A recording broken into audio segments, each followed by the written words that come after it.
سلام کاوه من، چطورین؟ بیبی ویچه ها چی کارا میکنین؟ خب برگشتم با یه دونه پیک کار ریدینگ تاروت فارسی دیگه. اوکی، امروز یه ذره میخوایم عشقیش کنیم که حالا مثلا بچه‌ای که حالا خیلی چیزای ماورایی دوست ندارن هم بتونن استفاده کنن از این ریدینگ ها. این ریدینگ قراره تاپیکش این باشه که برم یا بمونم یه جورایی، یعنی مثلا منتظر بمونیم واسه طرفتون یا دیگه مثلا صبر نکنین برین مووان کنین برین با یه نفر دیگه و از این قبیل چیزا. البته که ما اصلا اینجا نیستیم که مثلا بگیم چیکار کن چیکار نکن، ما فقط انرژی ها رو میخونیم و دیگه تصمیم با خودتونه دیگه. اوکی، این پایل 1 پایل 2 پایل 3 1 2 3 در واقع انتخاب کنیم توی فایل خودتون. میبینمتون. سلام پایل اول، چطورین بیبی ویچای من؟ اگه این آپشن رو انتخاب کردین این ریدینگ شماست. بذارین ببینم یه ذره بهتون نشونه بدم. اگه این نشونه ها رو نداشتین باز میتونین ریدینگ رو نگاه کنین، اینطوری نیست که اصلا برای شما نیست. ولی خب اگه این نشونه ها رو دارین این دیگه مثلا داره 100% برای شما صدق میکنه. اگه دنبال نشونه این نشونه ها میتونه هم برای خودتون باشه هم برای شخصتون باشه یا مثلا یه کسی توی اطرافتون حتی.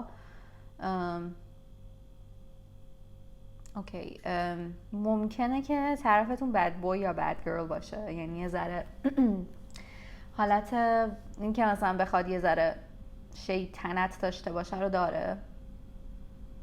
آدم شیطونیه. یا اگه اینطور نیست کسی، شما مثلا آدمی هستین که از اینجور آدم خوشتون میاد، جذب اینجور آدم میشین، تایپتون اینه bad boy یا bad girl.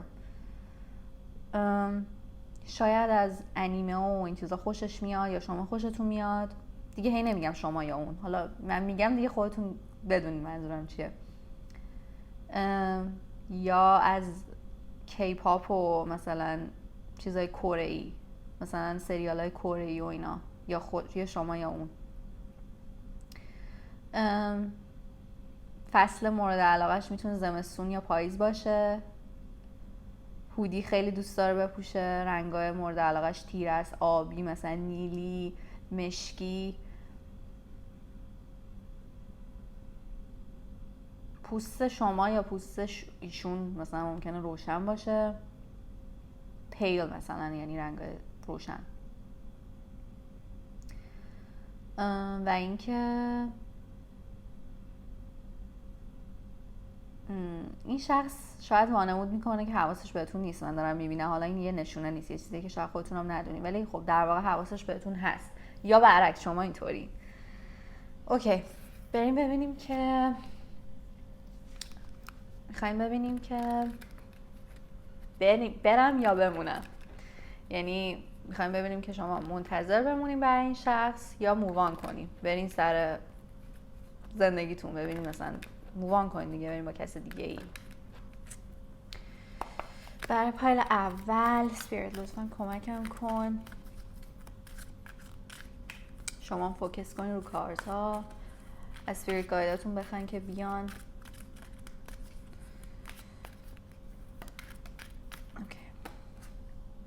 Ace of Candlestick, Ace of Wands,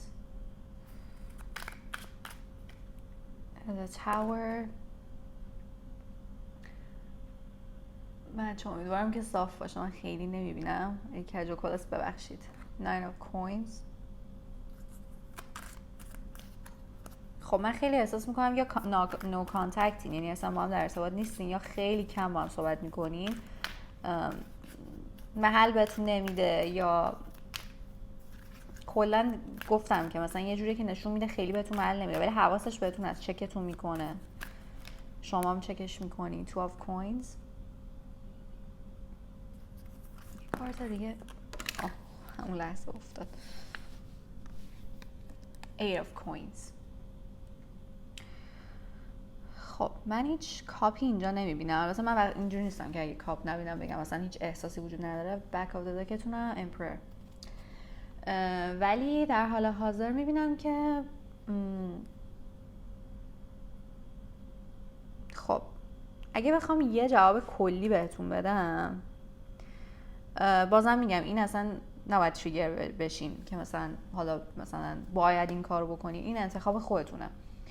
ولی خب چون که حالا ریدینگ سوالش اینه، من بهتون میگم که اگه مووان کنیم واسهتون بهتره، به خاطر اینکه من میبینم اگه با این آدم ادامه بدین حقیقتا همین حالت میکس سیگنالز رو دارین از این آدم. هی مثلا بهتون محل میده سرد و گرم میشه باهاتون خوب میشه و یه تایمی مثلا گوستتون میکنه، اصلا دیگه ازش خبری نیست.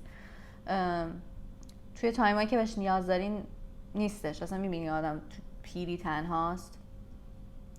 ممکنه اصلا به ازدواج هم برسه حتی اگه باش بمونی، امکانش هست. ولی آدم نه که بگم آدم خوبی نیست، ولی گفتم شیطونه، شیطنت داره و کلن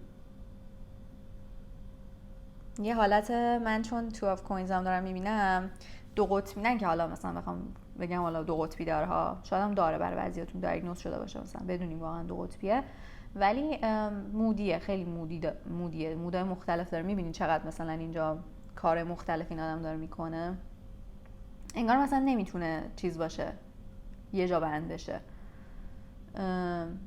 و شما اگه مووان کوین از این آدم طی اتفاق یهویی یه شروع جدید خواهید داشت، توی مهمونی با کسی آشنا میشین یا اطرافیانتون معرفی میکنن یکی و دوستتونه، مثلا برادر دوستتونه، دوست مثلا برادر دوسته، یه همچین حالتهایی من میبینم. یا مثلا شاید رفتیم بچه یکی مراقبت کنین، ننی مثلا بشین موقتی و اونجا مثلا با یکی آشنا بشین. برای بعضیتون میبینم این آقایی که اصلا باش، حالا آقا یا خانم فرق نداره، باش در ارتباطین، حالا اگه خودتون در جریانین، یه نشون است ازدواج کرده آردی با یه نفره و هی مثلا بهتون قول و قرار داده که از همسرش جدا میشه و اینا. اگه همچین چیزی بهتون قول داده، احتمال اینکه جدا بشه زیاد نیستش. یعنی مثلا حالا یا الکی میگه مثلا که شما رو نگه داره، یا اینکه الکی هم نمیگه ولی پیش نمیاد. آره من دارم میبینم که این آدم علاقه داره بهتون، اینجوری نیست که علاقه نداشته باشه، واقعا نمیشه کتمان کرد علاقه شو، ولی خب همه چی علاقه نیست دیگه، خیلی احترام و وقت گذروندن و انگار مثلا همش میبینی آدم اینجا تنهاست، انگار همه شما رو تنها میذاره، تایمای بهش میگن تایم نید، شمایی که بهش نیاز دارین تو تایمایی که بهش نیاز دارین نیستش. و یه دفعه‌ای هم ممکنه توی یه اتفاق مثلا شما رها کرده باشه یا رها کنه و بهتره که از این قضیه جلوگیری کنین و خودتون مثلا مووان کنین. اگه هم مووان کنین، این آدم اینجوری نیست که به این راحتی دست از سرتون برداره، اینم بهتون بگم، اینجوریه که قورش نمیذاره، چون چیزی شما جزء اموالش حساب میشین، شما رو مثلا جزء چیزای خودش میدونه.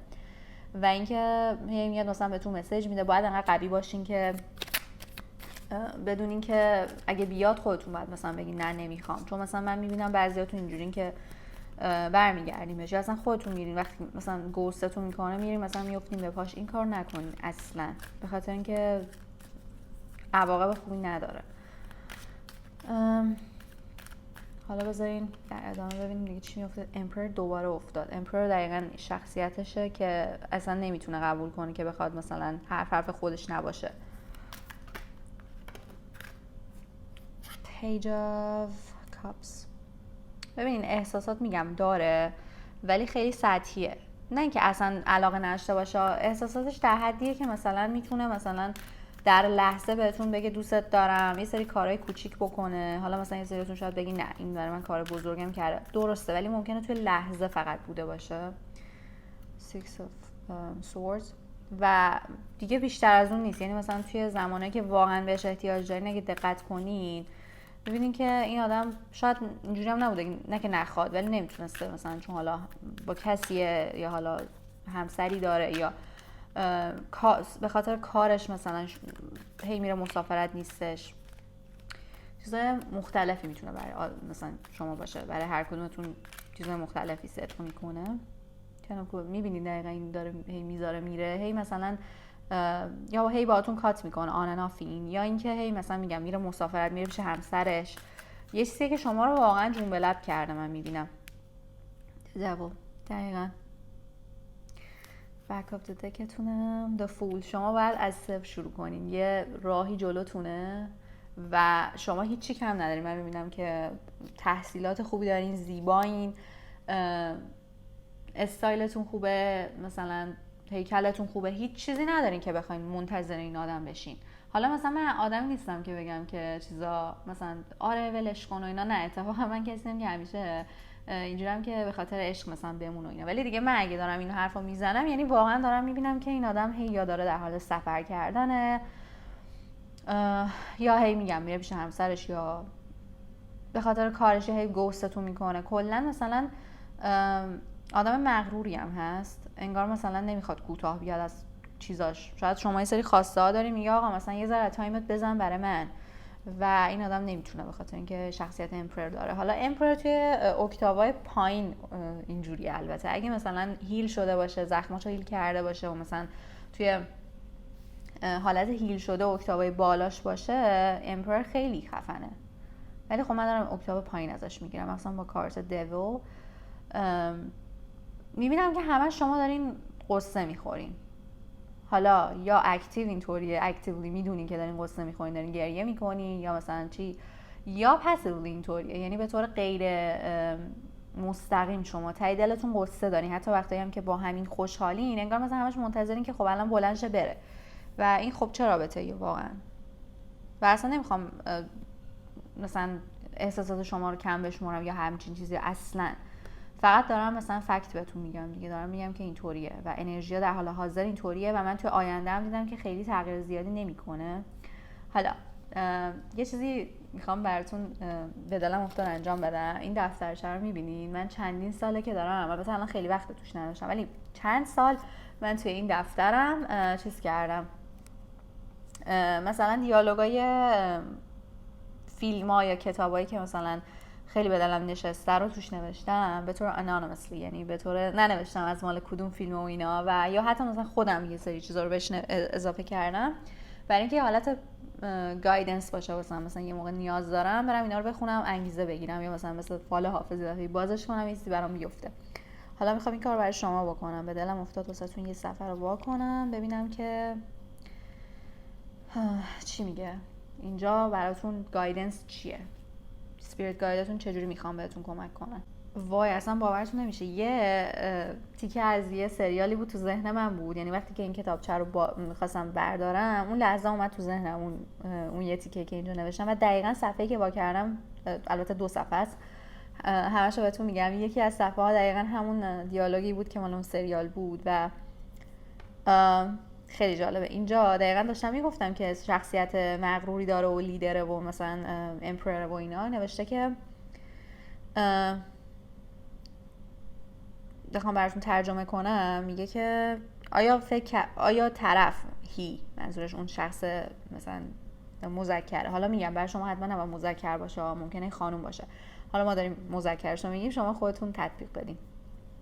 آیا مثلا طرف فکر کرده که لیدره؟ ممکنه این فکر رو کرده باشه، اینطوری فکر میکنه، ولی در واقع مادرها، زنا، خانوما the real bosses here، یعنی اینجا باسای واقعی، اون کسی که اینجا مثلا دستور میده، کسی که مثلا مغز متفکر داستانه، در واقع زنا هستن. حالا مثلا اینجا داره در مورد مادرها و پدرها صحبت میکرد، من دقیقا میدونم کدوم تیکه رو داره میگه. یه تیکه‌ای بود که یه مادری با دخترش رفته بود باغ وحش و داشت مثلا گوریلا و میمونا و اینا رو نشون میداد به دخترش و داشت میگفتش که آره مردا این کارو میکنن اون کارو میکنن و فکر میکنن که لیدرن، فکر میکنن که خودشون مثلا مستر مایند و مغز متفکر پشت داستانن، ولی اون چیزی که اونا فکر میکنن در واقع اون مادران که اینجا مثلا واقعا باسن. When the men gorillas compete with each others, so it's the female's job to keep the pack together. میگه وقتی که من gorillas یعنی گوریلای مرد با هم دیگه میرن مثلا میجنگن و با هم دیگه حالا چیز میکنن، چی میگن توی نه که بجنگن ها، با هم دیگه رقابت میکنن، این کار زناست که اون خانواده رو کنار هم نگه داره. تا الان هم شما داشتین دقیقا این کارو میکردین و دقیقا بهتون گفتم شما هیچ چیزی کم ندارین. ببینین قیافه این خانومو چقدر خودش مطمئنه، این در واقع شما واقعی هستین، ولی خب شما رو چجوری کشیده پایین یه جوری شما رو با پایین کشیدن کنار خودش نگه داشته. میبینین دختره داره مثلا آواز میخونه با غم، مثلا رنگش رو میبینین رنگ تیره است، داره پیانو میزنه، شما در واقع اون آدمی ولی خب شما رو اینجوری کرده. و داره اینجا میگه با توی چیزا کیس شما منظورش اینه که یعنی شما اون فکر میکنه که مثلا خیلی خفنه و شما اینجوری باید همیشه منتظرش باشین، ولی نه، شما اینین عزیزانم.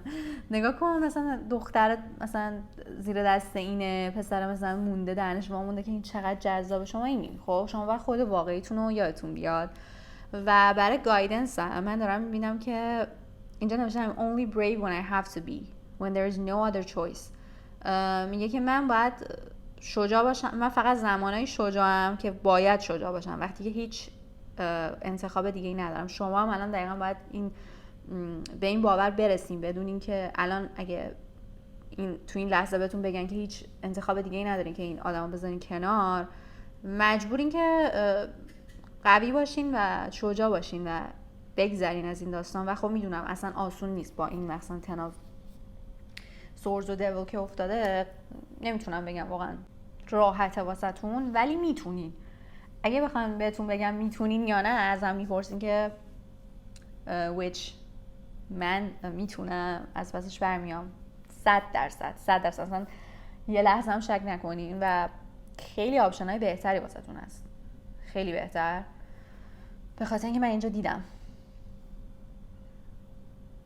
آدمای زیادی هستن که دارن نگاهتون میکنن و دورتونن و شما بهشون توجهی نمیکنین و بعد از اینکه این شخص بره بیرون، یا اونا میان جلو مثلا بهتون ابراز علاقه میکنن، یا خودتون چشتون وا میشه که مثلا این آدم این همه مدت داشت به من نخ میداد و من نمیفهمیدم. خب فایل اول این بود ریدینگ شما. امیدوارم که دوستش داشته باشین و اگه دوستش داشتین میتونین بهش لایک بدین، میتونین شیرش کنین و اگه دوست داشتین براتون امکانش بود میتونین برام توی دیسکریپشن باکس همه چی هست، هم میتونین دونیت کنین به پیپل اکانت، هم میتونین از امازون ویش لیستم برام کارتای جدید بخرین که براتون ریدینگ های خفن کانتنت کرییتینگ کنم. و دیگه همین دیگه. اگه هم نکردن اشکال نداره، همین که نگاه میکنی مثلا من یه دنیا ارزش داره. تو کامنت ها حتما بهم بگین که همچین چیزی هست یا نه. خیلی واقعا وقتی که دارم میندازم کارتا رو، سناریوها رو میبینم، خب برای من یه داستانه ولی برای شما زندگیتونه و خیلی واقعا برام جالبه. دوست دارم که با هم حرف بزنیم، شیر کنین فکراتونو و اینکه کلی دوستتون دارم. توی ریدینگ بعدی که انگلیسیه، نه توی ریدینگ بعدیش میبینمتون. خدافظ. سلام پایلت 2، چطورین بیبی ویچای من؟ چیکارا میکنین؟ امیدوارم که خوب باشین. خب امروز میخوایم ببینیم که برم یا بمونم، منتظرش بمونم یا برم. خب البته ما هیچ وقت بهتون نمیگیم چیکار بکن چیکار نکن، یه انرژی خانیه، یه ترور ریدینگه. شما هر چیزی که انرژیه که هست من براتون میخونم و در آخر شما تصمیم گیرنده این. اوکی، من بهتون هر چیزی که میبینم، یعنی در واقع نشونه الان در حال حاضر میبینم بهتون میگم، ولی اگه این نشونه صدق نکنه به این معنا نیست که این ریدینگ برای شما نیست اصلا. فقط به این معنیه که اگه این نشونه بهتون میخورن، این ریدینگ 100% برای شما رزونیت میکنه، یعنی 100% برای شماست و مطمئن میشین. ولی خب در صورت ریدینگو میتونید نگاه کنید.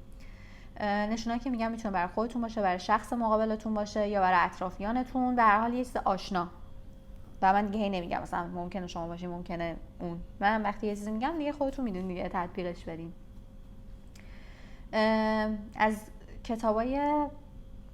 کتابای یا کارتونا، فیلمای تینیجری خوشتون میاد؟ تینیجری آمریکایی، اینایی که تو های اسکولن، مثلا های اسکول میوزیکال دیگه، حالا مثلا فیلمای قدیمی تر مثلا های اسکول میوزیکال و اینا، یا جدیدتر که الان مثلا حالا فیلمایی که میاد، کلا فیلمای تینیجری آمریکایی که همشون میرن دبیرستان، مثلا شاید یوفوریا رو دوست داشتین. حالا اون یه ذره دارک تره ولی کلا میبینم که کتابا و مثلا کارتونا و فیلمای اینجوری خوشتون میاد یا این شخص خوشش میاد. ممکنه موهای شخصتون فرفری باشه. همه نوع موی من دارم اینجا میبینم ولی خیلی فرفریه، چشمو گرفت، یا مجعد، یا موی خودتون اینطوری باشه. شخصتون ممکنه موهاشو رنگ کرده باشه، مثلا حالا خانوما که خیلی این کار میکنن، ولی مثلا اگه آقاست ممکنه موهاشو بلوند کرده باشه یا قهوه‌ای، یا نمیدونم شاید موهای سفید داره مثلا موهاشو رنگ میکنه مشکی. شخصتون خجالتیه، و آدمیه که یه ذره پیپل پلیزره، یعنی دوست داره همه راضی نگه داره. یا شما اینطورین. ممکنه شخصتون عینکی باشه. برای بعضیاتون، برای همه نه قطعا، برای یک سریاتون ممکنه سیم سکس پارتنرشپ باشه، یعنی جفتتون توی یعنی از یه جنسیت باشین. و اینکه ممکنه رنگ مورد علاقتون رنگ تیل باشه. تیل میشه همین رنگ سبزی که اینجا میبینین. نمیدونم حالا تو دوربین دقیق میفته یا نه، ولی ممکنه برای شما یا شخصتون باشه. ممکنم هنوز توی دبیرستان یا مثلا کالج سال اول دانشگاهتون باشین یا اون موقع با هم آشنا شدید. خب بریم ببینیم که اسپیریت براتون چی داره. اسپیریت لطفا کمکم کن. کارتا ریختن، خیلی انگار عجله دارین یا اسپیریت عجله داره. نگاه کنین کارتا اصلا دست من نمیمونه. خب میخوام ببینیم که پایل 2 بره یا بمونه، منتظر بمونه برای شخصش. چیکار کنه؟ شما فوکس کنین روی کارتا و از اسپیریت گایداتون بخواین که بیان و انرژی خودتون رو با من یکی کنین، همسو کنین. اسپیریت گایداتون هم بیان. برای پایل 2 Queen of Coins،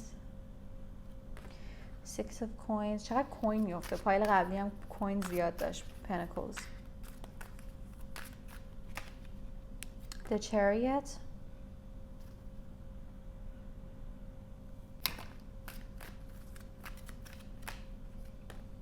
Nine of Swords. یه دونه دیگه اسپیریت لطفاً. Six of Cups و back of the deckتون Knight of Coins. خب بذارین یه ذره انرژی ها رو بگیرم.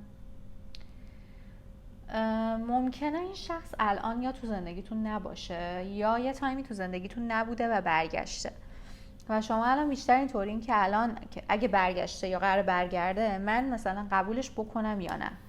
میدونی چی میگم؟ انگار مثلا این تایمی خیلی اذیت شدین بدون اون شخص و حالا نمیدونم هدیه آورده واسهتون، هدیه رو وانه کرده پس فرستاد میاد تو ذهنم. شاید این آهنگ مورد علاقتونه، نمیدونم.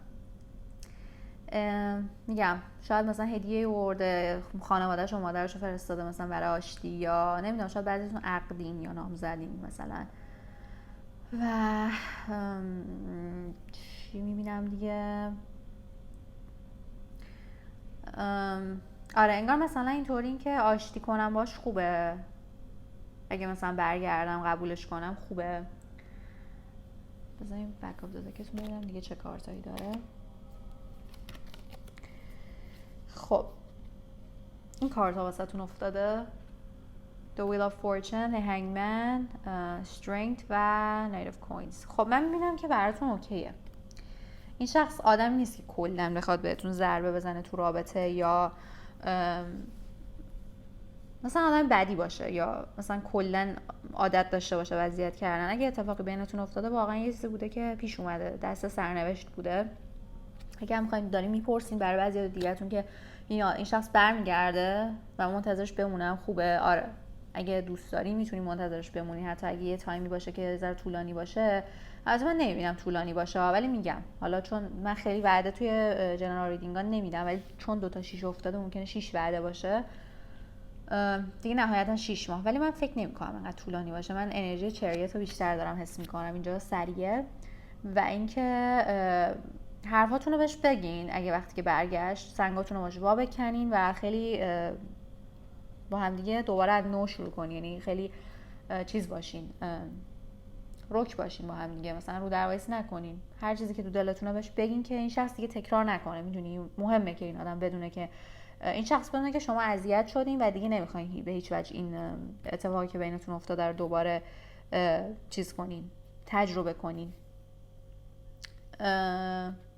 و من میبینم آره خوبه واسهتون. من میبینم که رابطه خیلی خوب میتونیم با هم دیگه داشته باشین. و بذارین حالا بازم کارت بندازم. میتونید سالیان سال با هم دیگه باشین. وای دقیقا تا داشتم اینو گفتم لاورز افتاد. ببینین اصلا مولای درز یونیورس و کائنات، همون کائنات که همون یونیورس، یعنی خدا، یونیورس، دیمنا، سپیریت گایدا، چیزی که دیواین تایمینگ میشه، زمان الهی واسهتون تعیین کرده. مولای درزش نمیده. هایروفن چقدر کارتای خوبی داره میفته واقعا. و اصلا ازدواج که 100% هست. میگم بعضیتون ممکنه اصلا عقد یا نامزد باشین آردی، ممکنه کدورت به خاطر چیزای خانوادگی بوده باشه، مثلا یعنی یکی یه حرفی زده شما ناراحت شدین یا شما یه حرفی زدین. اگه همچین چیزی اینم حل میشه. اگه نیاز عذرخواهی بکنی نه از شخصتون، بیشتر میبینم برای یه نفر دیگه باید عذرخواهی بکنی، اشکال نداره حتی اگه حق با شما نباشه، میبینم که براتون تو آینده خوبه. یعنی مثلا توی جمع یه حرفی زدین، مثلا حالا حتی حق با شما بوده و شخص ناراحت شده، یه خانومی مثلا شاید مادر شوهرتون بوده، نمیدونم مادر اون شخص بوده، حالا شوهرتون حتما نباید باشه. Seven of Swords. آره من میبینم که یه شخصی هست، یه خانومی، بیشتر انرژی فیمیل میگیرم، شاید هم خانوم نباشه. بک اپ دکتون هم امپرسه. شما بعضیتون ممکنه واو چقدر کارتای خوبی داره میفته، باورم نمیشه. کارتای خوب. شما که ممکنه که باردار باشین و هنوز به این شخص نگفتین، یا حالا بعضیتون هم گفتین، نمیدونم. خیلی مثلا اینجورین که بچه‌مو نگه دارم ندارم، مثلا بمونم با این همسرم یا نه. زندگیتون رو به خاطر آدمای دیگه خراب نکنی خواهشن، و حتما به این شخص بگین که باردارین، یعنی این شخص حق داره که بدونه برای اون دستتون که اینطوریه. و من اون انرژی فیمیل رو میگیرم اینجا که یه ذره سنیکیه، یه ذره موش بدونه، یه زبونش تنده. میدونی خودتون که دیگه میتونه خواهر طرفتون باشه، مامانش، یا حالا یه خانم اینطوری. نمیبینم مثلا شخصی باشه که چه میدونم بخواد چرا برای بعضیاتون نه برای همتون یک شخصیه که اکسشه شاید برمیگره، ولی بیشتر میبینم که مادرش یه همچنین میبینی سنش بالاست، اینطوری میبینم. حتی پدرش هم میتونه باشه، ولی من بیشتر انرژی فیمیل میگیرم. خودتون میدونین دیگه، من دارم الان در مورد صحبت میکنم اینجورین که آره خودشه، میدونم میدونم که دارین اینو میگین تو دلتون و اصلا لازم نیست من توضیح بدم که کیه. آره یه ذره مواظب این آدم باشین که نتونه مثلا بینتون رو خراب کنه، ولی اینکه بگم شخصتون رو بذارین کنار به خاطر این آدم، نه. واسه رابطتون واقعا بجنگین. اگه ازدواج کردین که خیلی بیشتر رابطتون رو نگه دارین. اگه هم کسیه که اکسشه و هی میاد مثلا موش میدونه، خیلی رک بریم بهش بگین، اصلا تعارف نکنین. و مثلا بعضیا میگن باید شأن خودتون نگه دارین، نری حرف بزنین، نه که بی‌ادبی کنین همچین چیزی‌ها، ولی مثلا بریم به طرف این که عزیزم پاتو از زندگی من بکش بیرون. خیلی مشخص و واضح. خب این ریدینگ شما بود. حالا میخوام یه دونه گایدنس هم براتون نگاه کنم که یه دونه کتابچه دارم که سالیان سال توش تیکه‌های دیالوگای کتابام یا فیلمایی که دوست داشتم و بدون اینکه بنویسم حالا چه فیلمی بود، بعضیشون رو یادمه بعضیشون رو یادم نیست، توش نوشتم. بعضیشون هم حرفای خودمه که مثلا به ذهنم اومده، که مثلا هر موقع نیاز به یه چیزی داشتم که مثلا منو از جام بلند کنه توی تایم ناراحتی و اینا، برام اینو بخونم. حالا برای شما یه صفحه‌شو وا میکنم و براتون میخونم. چقدر زیاد در اومد. آره خلاصه هر چیزی که ازش برداشت کنم بهتون میگم. و اینکه چقدر جالب راجب بخشش اومده، اون رو میبخشم. خیلی داره تاکید میکنه که شخصتون رو ببخشید، و اگه نیازه که شما کسی عذرخواهی کنین، حتی به غلط، ولی برای زندگیتون، برای ازدواجتون این کارو بکنین.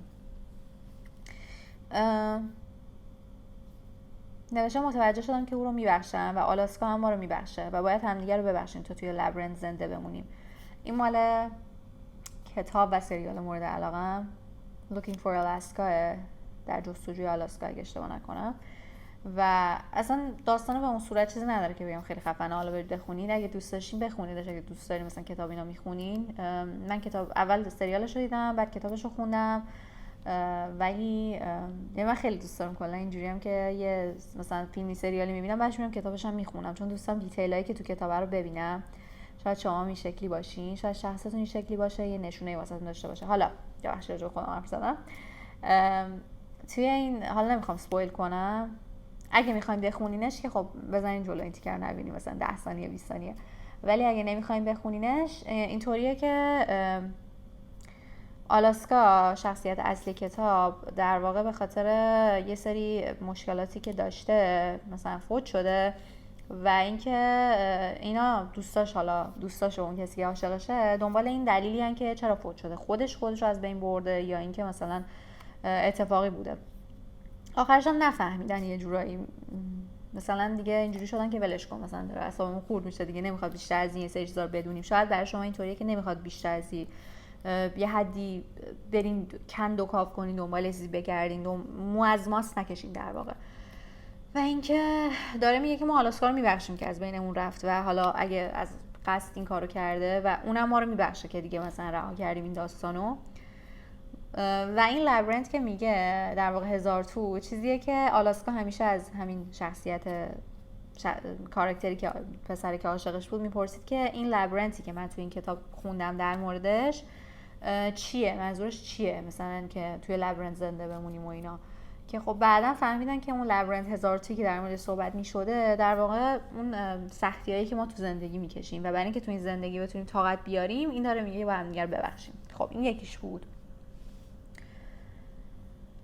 خب این فکر میکنم که برداشت خودم، آره این برداشت خودم از چیزایی که خونده بودم اون مدت، نوشتم که هر آدمی توی زندگیش میتونه موقتا عوض شه اما در آخر به خود واقعیش برمیگرده. این اتفاق حتی توی فری تیل ها هم میفته، به خاطر اینکه من وانس اپان ا تایم رو میدیدم، سریال وانس اپان ا تایمه که شخصیت‌های توی ریدینگ های دیگه هم گفتم شخصیت‌های کاراکترهای فری تیلی مثل هانسل و گرتل، چه میدونم سفید برفی، همه شخصیت‌ها، هرکول، اینا میان توی دنیای واقعی زندگی میکنن و هر کدومشون یه مشکلاتی دارن و اینکه داره دقیقا میگه که شخصتون رو به خاطر چیزی که هست بپذیرین، حتی مثلا اگه میگه عوض میشم و اینا، اوکی یه درصدی بذارین که این آدم عوض میشه ولی شما نمیتونین عوضش کنین، خودشه که میتونه خودش رو عوض کنه اگه بخواد و یه جوری دست سرنوشت ممکنه عوضش بکنه، ولی اینکه ازش انتظار داشته باشین خودش رو به طور کلی عوض بکنه یه کس دیگه‌ای بشه، این اشتباهه.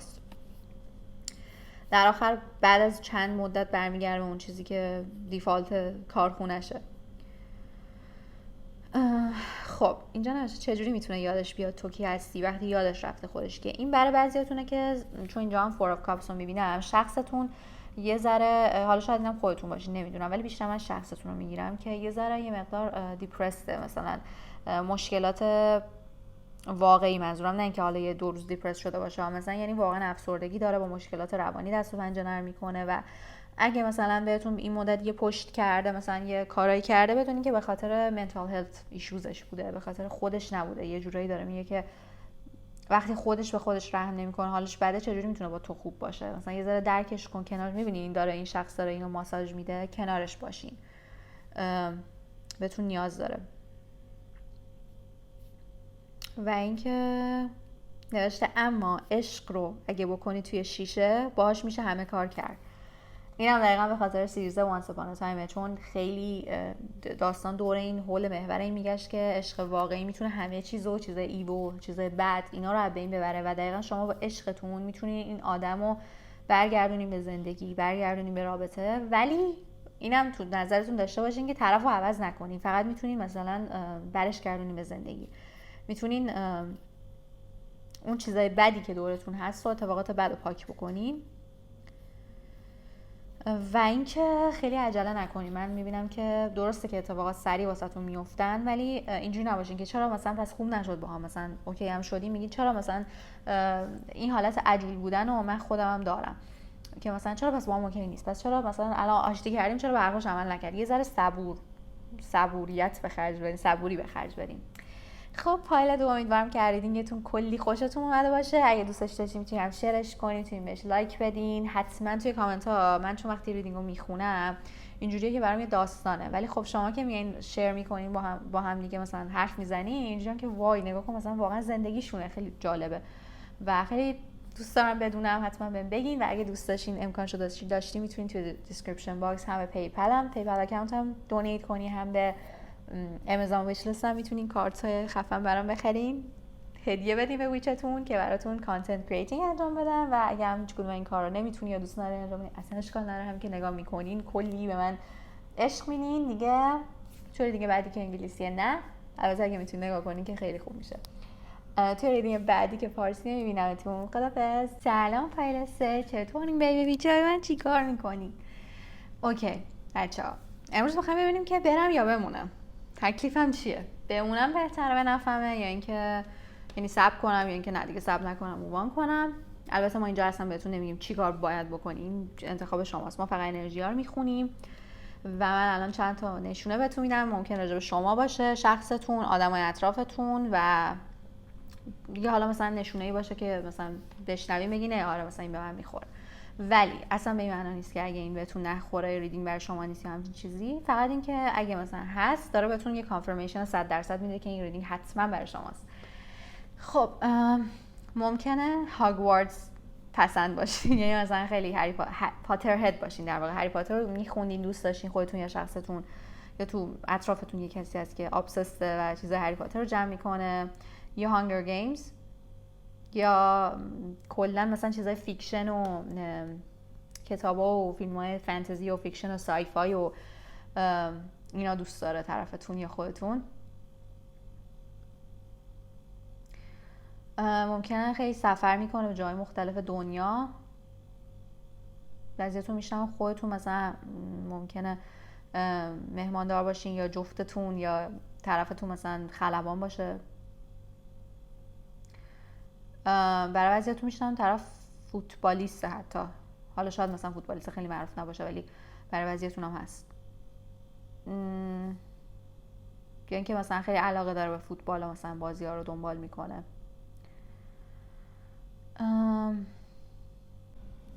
اوکی بریم ببینیم که شما اگه بمونین صبر کنین به پاش بیشتر به نفعتونه یا اینکه برین. برای پایل 3 انرژیاتون رو با من همسو کنین، از اسپریت گایداتون بخواین که بیان سمت من، به من کمک کنن که این مسیج رو پیام به شما برسونن. برای پایل 3 اسپریت لطفا کمکم کن. کارتا پرواز کردی، یعنی قشنگ چه کارت قشنگی دستان. انقدر من این کارتامو دوست دارم، اصلا خیلی حس خوبی میگیرم وقتی که اصلا باشون کار میکنم. خیلی هم خوب میتونم باشون چنل کنم. مثلا یه سری کارتا هستن که آدم راحت تر باشون چنل میکنه و این جزء اون دسته است. Lady of Candlestick, Queen of Wands, Two of Coins,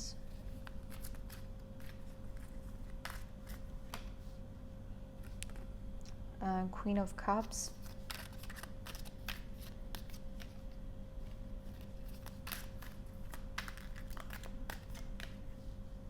Five of Swords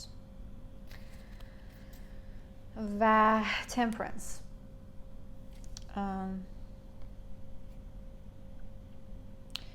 خب من اینجا تعداد زیادی دارم آدم میبینم،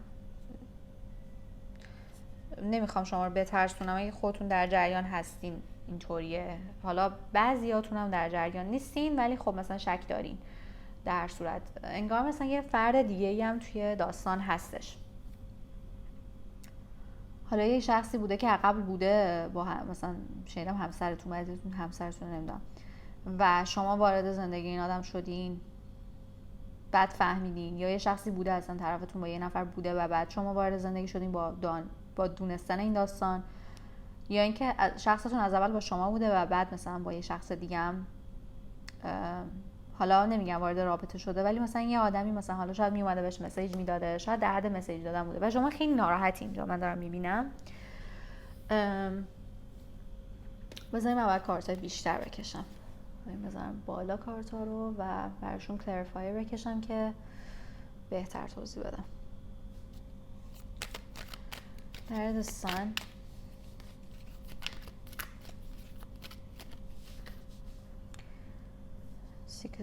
Six of Swords. خب بعضیاتون گذشته پایل 2 هستیم و پایل 2 آینده این داستانه. حالا بذارین اول من بگم، بعد اگه احساس کردین که به پایل 2 هم دران شدی، یعنی حس کردین دوست دارین اونم ببینین، نه اینکه حالا همینجوری حتما برین نگاه کنین، ولی میتونین اونم نگاه کنین. 8 of Cups،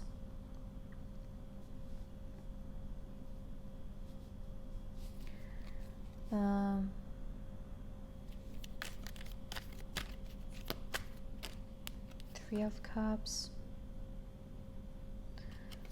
The Hangman. یه کارت دیگه اسپیریت لطفا. اوه اسپیریت یه عالمه کارت به من داد. خب این کارت صورتش به سمت من بود، اینو برمیدارم، بقیه‌شون رو به سمت پایینه.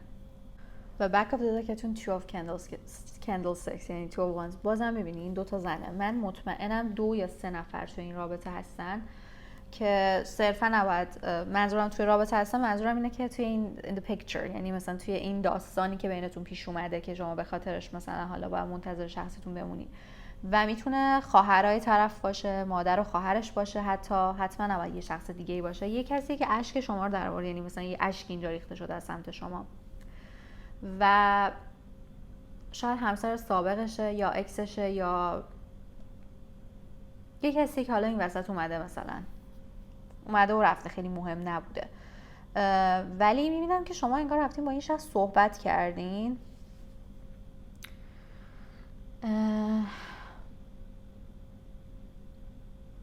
انگار مثلا دقیق شدین توی کارهای شخصتون و مثلا یه آماری در آوردین، آمارشو در آوردین، رفتین فالوینگاشو چک کردین یا چی میگن کارگاه بازی در آوردین و تعهدشو در آوردین، خیلی هم ناراحت شدین، بعد رفتین به روی طرفتون آوردین یا اصلا به روی طرفتون نیاوردین، توی جمع به روی اون شخص آوردین. اصلا لازم نیست حتما این باشه که مثلا طرفتون با کسی بوده، ولی مثلا شاید یه اطلاعاتی بوده که شما نباید میدونستین و میفهمیدین از شخصتون، مثلا حالا راجع به خواهرش، مادرش، خانوادش و به روش آوردین یا به روی اون شخص آوردین و خیلی کدورت پیش اومده. میبینم که اصلا یه کسی بوده که آشنا بوده، شما مثلا میشناختین، توی فامیل بوده، اصلا خیلی ضربه خوردین از این داستان. ببینید اگه مثلا قسمت چیزش به شما نمیخوره که حالا مثلا یه شخصی بوده ولی مثلا یه اطلاعاتی این وسط اتفاق افتاده، مثلا شما فهمیدین یا شما مثلا یه کدورتی با اون مثلا افرادی که دارم میگم بینتون به وجود اومده، بازم براتون صدق میکنه. من دارم همه سناریوهایی که میبینم و میگم. انگار گذاشتین رفتین، من میبینم که اصلا بلند شدین رفتین و دیگه پشت سرتون هم نگاه نکردین و حتی مثلا اگه ازدواج کرده باشین گفتین اصلا مهم نیست، مثلا ازدواج کردم که کردم، خب که چی، چون دوتا کارت رفتن پشت هم افتاده از سمت شما من میبینم بیشتر و بیشتر اینجورین که برگردم یا بر نگردم، مثلا این آدم مثلا آدم میشه یا نه. حالا نیازه که یه سری دیگه کارت بندازم چون همش داره به من شرح حال میده اسپیریت و نمیگه که چی کار باید بکنی. خیلی انرژی ها چیز قاطی پاتیه. Ace of Cups، Two of Cups، Lord of Cups. خب شخصتون واقعا بهتون علاقه داره و بهتون وابسته است و میخواد یه پیشنهادی، یه چیزی، عذرخواهی، یه کاری این وسط بکنه. حالا اگه اشتباهی کرده گردن بگیره، اگه مثلا قهری بوده، حالا مثلا یه اطلاعاتی بوده که حالا خیانت و اینا نبوده ولی شما مثلا فهمیدین که بهتون نگفته، یه خرید و فروشی بوده که شما نفهمیدین، نباید میدونستین، 9 of Coins و فهمیدین و شخصتون میخواد مثلا دلتون در بیاره. Maiden of Quills و بک اف دکتون دوباره تمپرنس افتاد. خیلی جالبه. میبینین دستشو دراز کرده، عذرخواهی کرده یا حالا مثلا میگه آشتیم، مثلا دوستیم با هم دیگه.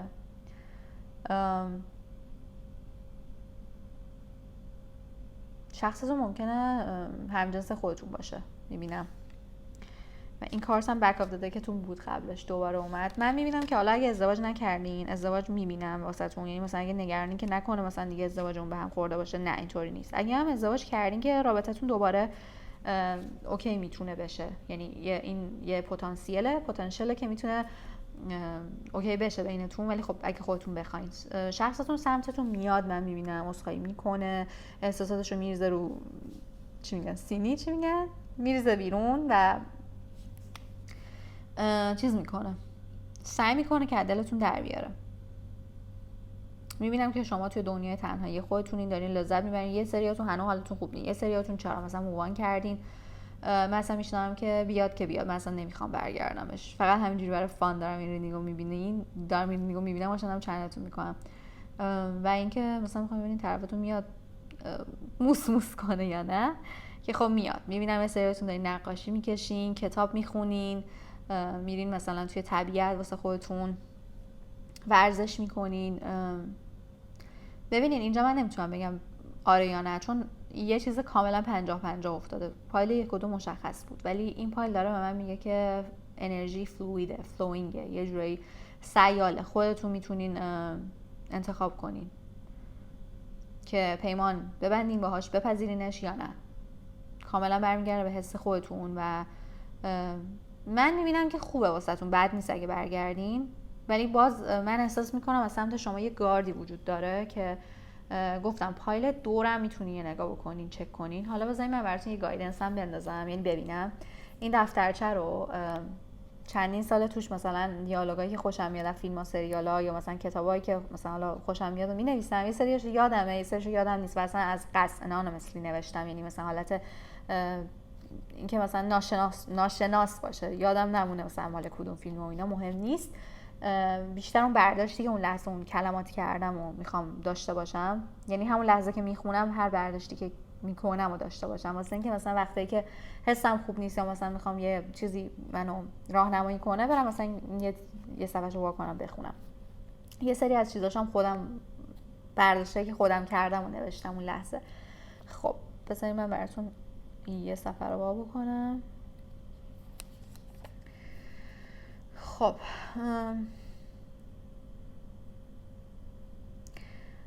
We haven't said gratitude yet. It's good to say thanks out loud. Just name something in particular that makes you feel blessed today. داره در مورد شکرگزاری صحبت میکنه. میگه که ما هنوز شکرگزاریمون رو نکردیم. از شکرگزاری قبل غذاست که مثلا خارجی انجام میدن.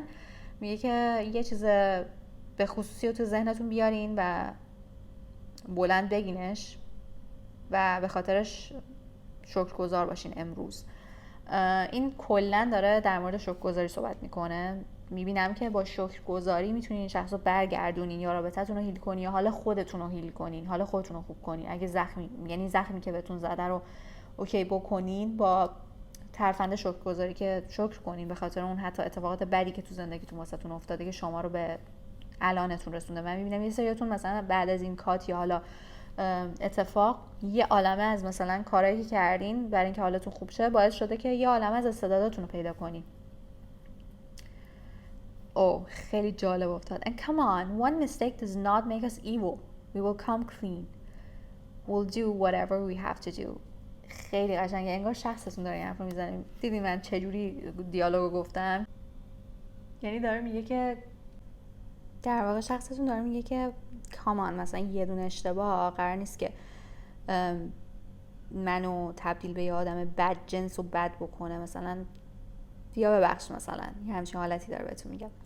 اوکی خلاصه اینم ریدینگ شما بود. امیدوارم که خوشتون اومده باشه. حتما توی کامنت ها بهم بگین که چه اتفاقی افتاده، شیر کنین با من، با هم دیگه حرف بزنیم. و اینکه همه چی توی دیسکریپشن باکس هست. اگه دوست داشتین میتونین به کانال من دونیت کنین، به پیپل اکانتم یا آمازون ویش لیستم، یا اگه نه همین که نگاه میکنین برای من کافیه. کلی دوستتون دارم. ریدینگ بعدی که انگلیسیه، تو ریدینگ بعدی میبینمتون. خدافظ.